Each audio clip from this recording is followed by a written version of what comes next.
Hi, gorgeous Virgo family.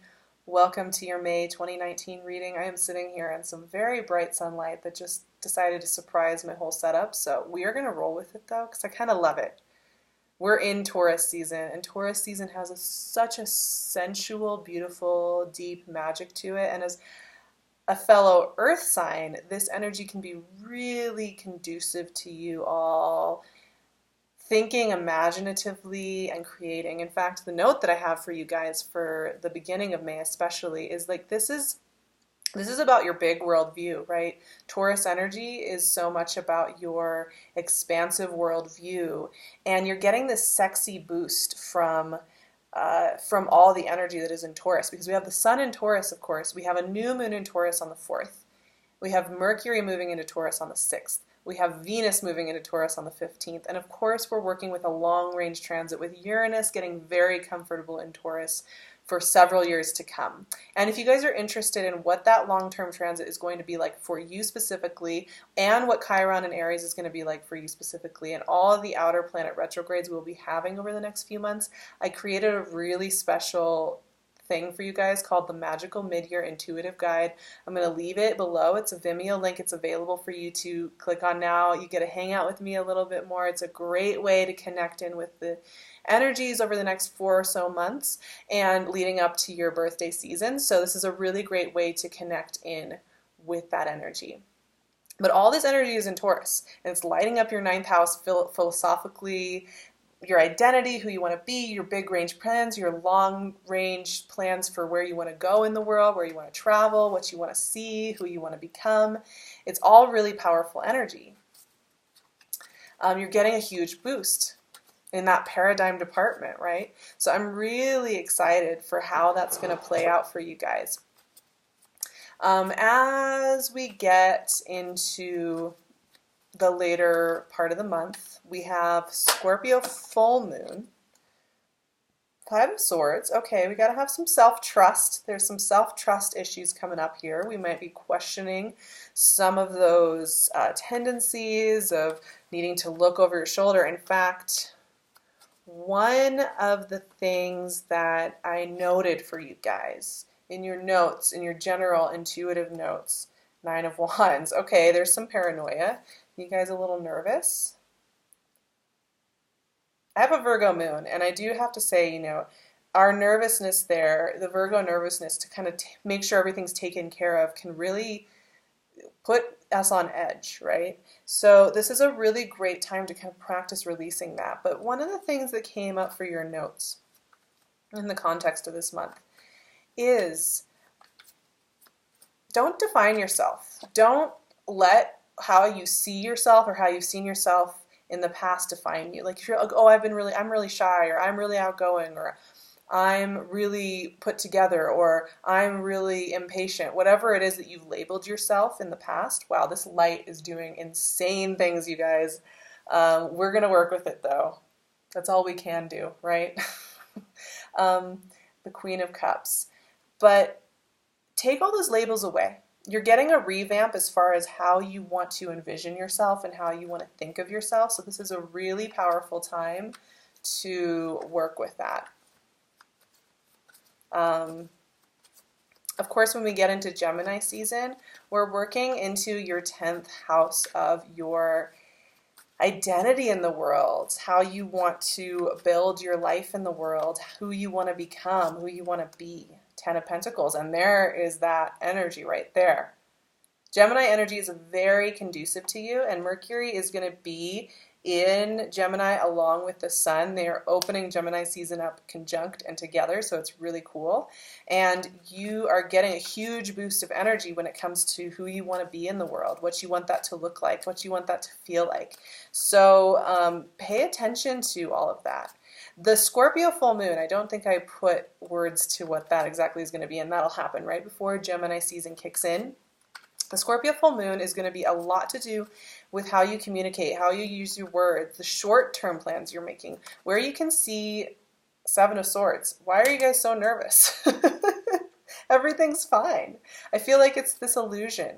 Like you think that things aren't going as well as they should be, or that you're supposed to be doing things differently, or that you haven't accounted for every outcome. 7 of Cups.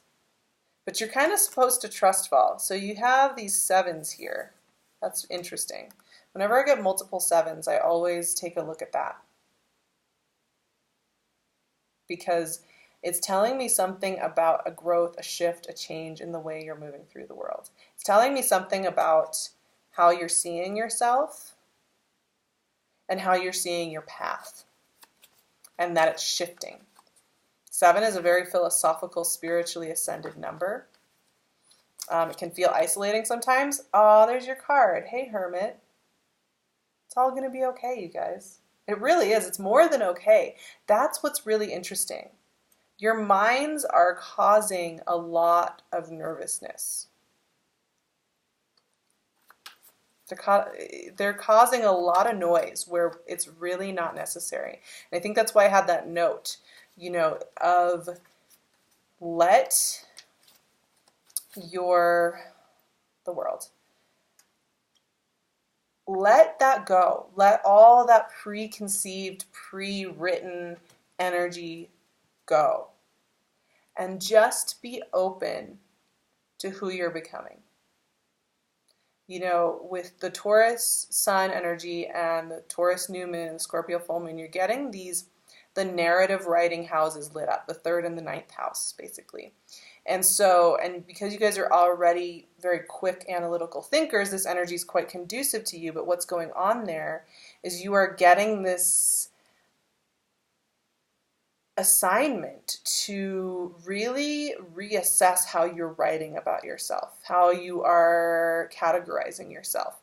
And your mind can really resist growth and change and expanding into who you're going to become next if it feels unfamiliar, or if it feels like it doesn't fit with the way that you've written about yourself in your own mind before. So we're going to start off with the World-Weary Warrior. And these 2 guys right here, look how paranoid and scared they are, And the thing with these 2 cards is this is not about the external world, things actually happening in the external world and it being really scary in the external world. In fact, a lot of times these cards are tied to how we're thinking about ourselves, how we're writing ourselves into the story. Are you writing yourself into the story as like the object of derision or fear? Are you writing yourself into the story as a side character, as a side character that's looking to these other characters to make it okay? How are you writing yourself into or out of stories? How are you labeling yourselves? How are you defining yourself? Because that's going to be coming up, but it's all a mirage.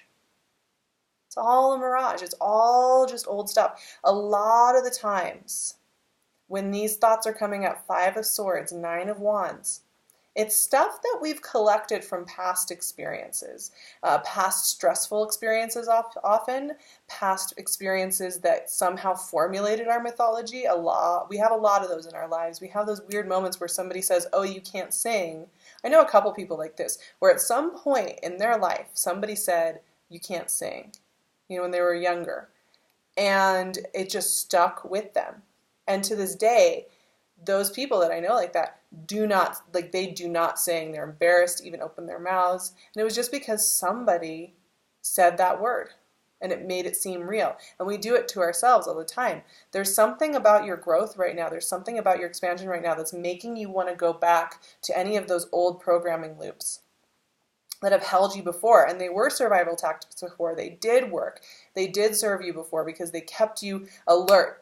They kept you on the lookout. Maybe you were in situations where you did have to look out, where you did have to look over your shoulder, where you did have to kind of account for your own energy because there were other things going on. However, when these 2 cards show up, what it's saying is like that was something that's happened in the past. And yes, maybe it was applicable at one point, but it's not anymore.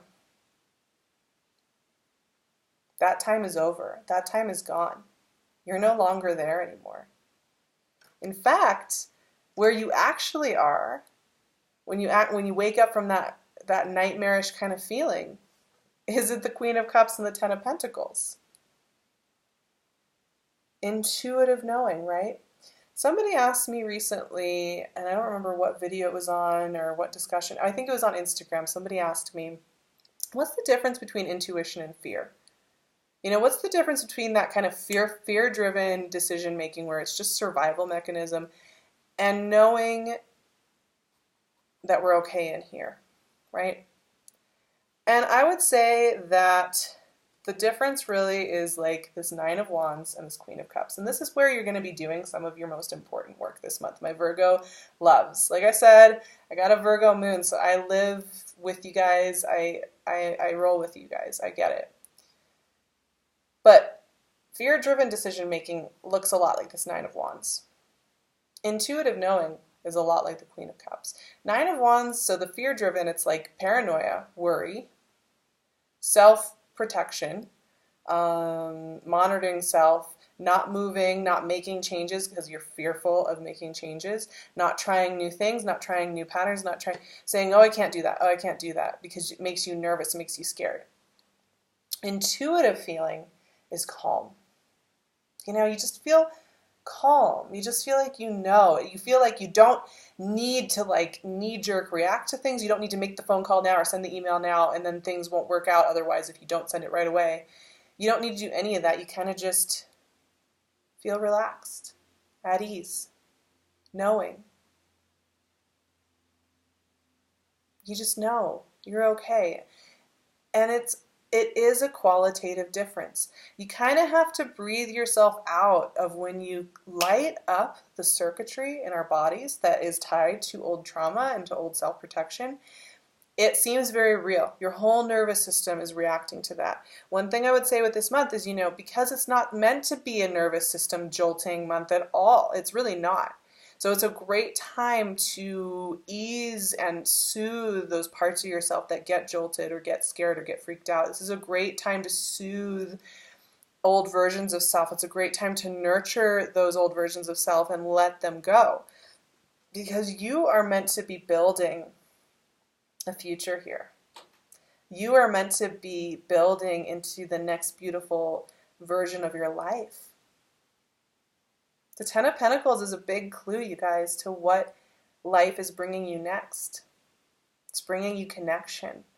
It's bringing you investments. This is investing energy, investing in those relationships you want to be in, investing in those spaces you want to live in, investing in those businesses you want to build. Investing. This is really the heart of the reading. This is really what's going on this month. This is really where you can focus your energy. Focus your energy on the things that feel soothing and like you're building a foundation. Anything that brings up this right here, take a step back from it. Take a step back from it and really look. Because if it's bringing up this type of energy, there's something in it that is not for you. There's something in it that will keep replaying again and again. It's not up to you to fix everybody else and every other situation. Yes, you have to work on yourselves. We have to work on our self-love and our self-trust. However, there are certain things that are just not meant for us. And every time we try and show up to those things, it's not going to feel good. It's going to feel paranoid. It's going to feel fear-driven. It's going to feel like something's off all the time. And it's going to heighten that sense of nervousness and fear. Wow, look at this light, you guys. It is like I am glowing. I feel like I'm going to float away into the ether. It's kind of wild lighting today, right? Okay, so you are going through a big ascension right now. May is kind of powerful for you on the spiritual front, and I'll tell you why. These top 4 cards are not messing around. Let's start with the Seven of Pentacles, or Seven of Swords, and the Seven of Cups. 2 sevens in a row. You're moving into something new. And it's not what you thought it was going to be back in January or February. It really looks a lot different than what you were building. Even in March, when you were trying to come up with schemes and plots and plans, you thought you had it locked down. Well, in May, it feels good. You're going where you need to go, but it is very different than what you thought it was. And that is bringing up some big questions for you. It's bringing up big questions about trusting the process, trusting yourself, trusting kismet and all of that stuff, right? There's a little bit of paranoia that if you're not pushing, if you're not looking around, if you're not pushing yourself into bigger shoes, then somehow you're not taking care of stuff and it's looking different, so maybe I need to look around. But here's the thing, you're working with the magic of the Seven of Cups. This is really powerful magic. The Seven of Cups is where we go. We tap up into the energetic sphere. And we poke around. We do some exploration on what it is that is working for us, what it is that is lighting us up. We find those things. We sip from those cups energetically, and we bring it back down here. And that's a big part of what you're doing right now. Because your landscape is looking different, the cups you need to drink from are a little bit different than what you thought they were back in March. Life changes. We're in a very fluid, energetic, electrical environment where circuitry is changing all the time. But you are being told here, and the message is very clear, with the Hermit and the World, to trust yourself, to trust your innate gifts, to trust your center point more than anything else around you. Because you are, in fact, graduating to this next thing. And it does, in fact, look different than what you thought it was going to look like. But you need nothing more than this core knowing, than this core sense of self, and it will bring you everything you want. Everything you want. Water finds the fastest way downhill. What you've been asking for, what you've been envisioning as far as the quality of connection, the quality of work, the quality of life building will come to you. But it will come to you in a package that you probably did not pre-write and that you could not have foreseen coming in March or April. Only now, when you're in this place of readiness, when you're in this place of surrender, does it come. I'm going to pull one more card because the world is just too teasing for me to leave it at that. But this is a really powerful reading, you guys. Two of Swords. Surrender, surrender, surrender, surrender. Timing is important. You're not meant to be in charge of the mechanisms of this very complex universe. You are not in charge of getting in there and putting every molecule and every atom in alignment. You're not there to get everything charged correctly. You're not here to rig all the cooperative components and all the run-ins and all the... It would be an awful job.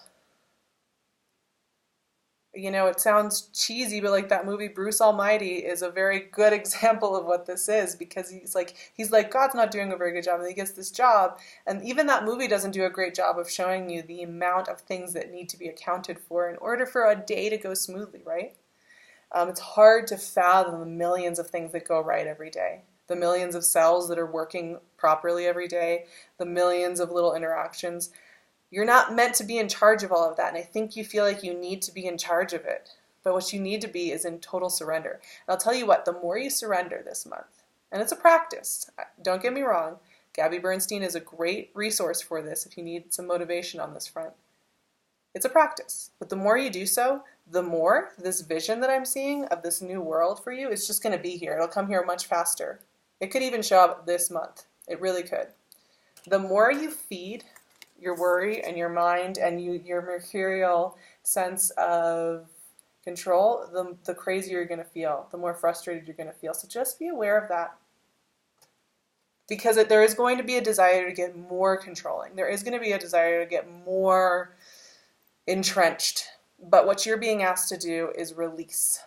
And I'm excited for that. Like, to me, that's like the best homework assignment you can have. Because that is good stuff in life. So if you're being asked to do that, you're being asked to do the greatest work that we can do, and the most rewarding, and the most joyful, and the most enjoyable. And you really are getting prepped for some kind of big long-range cycle. And I'm not kidding when I say that. Big long-range cycle. Big, big, big, big, big. So use this time wisely. Really. Okay, you guys, I'm going to close it out there. Go check out my magical mid-year intuitive guide. Like I said, it's on Vimeo. It's available now. Go click on it. Go hang out with me a little bit more. We do so much with affirmations, with strategies, and with all of this that I've seen today, I think that guide could be really helpful for you. So go check that out. You can find me on Instagram at SarahVerba. I would love to see you over there. That's going to be where I announce any last minute session openings. My calendar is pretty much booked up for several months, and it's hard for me to schedule that far in advance. So what I'm kind of trying to do now is when I'm having those open pockets, letting people know via Instagram more immediately. So I highly recommend you follow me there. You can also check out my website, and you can email me. So I'll leave all of that info in the description box so you can get in touch with me for private sessions or any questions you have. I'm also wearing PinkLune's gorgeous jewelry. Go check her out. She's going to be making some amazing stuff in the coming months, and I'm really excited to see what her artistry brings out. And she's giving you 15% off just for hanging out with me and being one of my people. So I'll leave her Etsy store below. All the goodies are in the description box. I love you guys so much. I will see you in June for more excitement. I really do love you, and I really do believe beautiful things are coming. Trust me. Talk to you soon.